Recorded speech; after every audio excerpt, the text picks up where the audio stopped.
What direction should one face while meditating? Facing east during meditation is highly recommended. The reason for facing east while meditating is that subtle rays of wisdom spread westward over the earth. When we face east, we can connect with these currents, helping us gain inner enlightenment. Additionally, facing east helps release energy from our muscles and directs it to the brain, promoting relaxation and focus.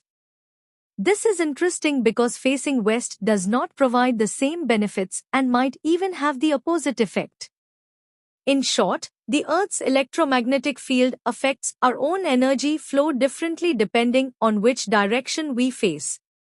North in various cultural and spiritual traditions, the direction of north is often associated with qualities such as stability, grounding, and a sense of safety. This connection makes north an appealing direction for individuals who are on a journey toward achieving inner peace and tranquility.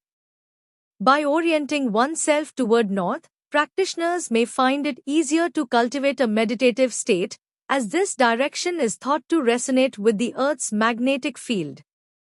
This alignment can potentially amplify the meditative experience, creating an enhanced environment for reflection and calmness.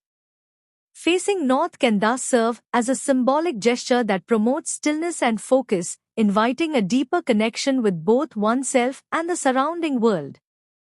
There is no one correct direction to face while meditating, but many Eastern traditions suggest facing east or north.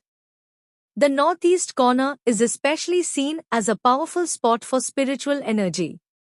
This direction aligns with the flow of energy and may enhance your meditation practice. Vastu Shastra, an ancient Indian design system, calls the northeast corner Ishan and views it as an important source of spiritual energy. So one can face east, north or northeast while meditating. Thank you for watching. Please like and subscribe this channel for more videos.